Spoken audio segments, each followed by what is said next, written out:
Chris Paul to the Warriors. Surprising move number one. To recap what that deal was, obviously Jordan Poole, in addition to a couple of recent draft picks, plus a 2030 first-round pick and 2 seconds, go to Washington for Chris Paul. So, the more that I thought about this one, Chris, the fit offensively and sort of what he might be able to bring to this team in a bench role made more sense to me, because last postseason, you look at what they needed, what they were lacking.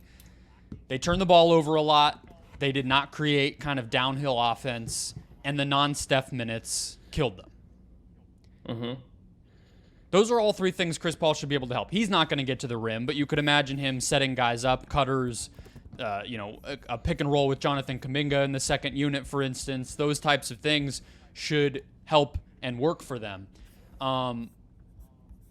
But the Warriors, to me, like one of their other bigger problems that maybe doesn't show up in the numbers quite as much is they really missed having size. Like that championship team with Bjelica and Otto Porter, those guys were important players for them, and it allowed them to not have to rely so much on Kevon Looney to play 40 minutes and just exhaust himself on the offensive glass, and Draymond to be overextended as a, you need to shoot type of guy.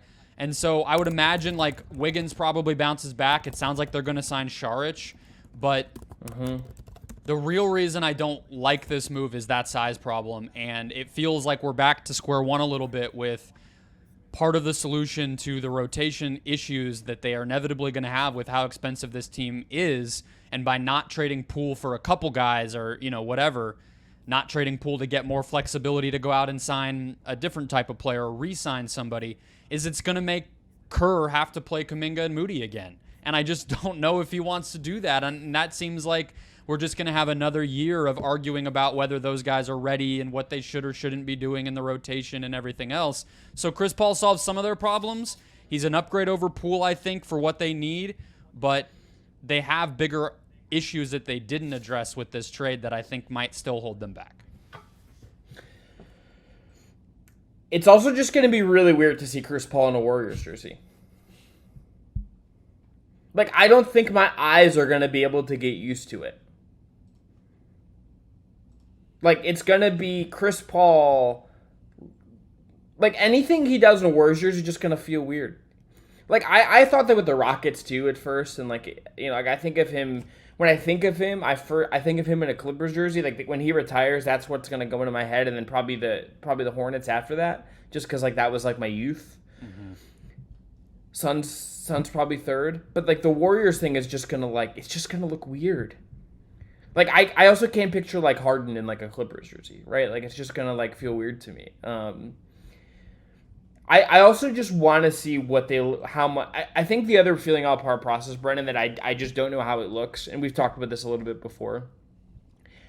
How much do they let Chris Paul just like be Chris Paul? Because he is like not exactly wired to play the way the Warriors do. That is not like his natural like way of playing. But like I would love like. People, there's a set team run called double drag. You set two players at staggered screens for a ball handler. Can you imagine them running that with like Steph and Clay popping out and cutting off of that screen action, and Chris Paul making the decision to what shooter's the most open? Like that would be unguardable if they lean into some of the really weird stuff. But how much are they gonna like empower Chris Paul to like be point guard Chris Paul? Well, so the question there, just like a cog in the machine. That gets us into the rotation question, right? One is, does he come off the bench? Period. Which there's actually he has. There's been some stuff that he might start though. But either way, like even if he did, whatever it is, if he's gonna play with their best lineup, which would be like the death lineup with Chris Paul, that is such a small lineup.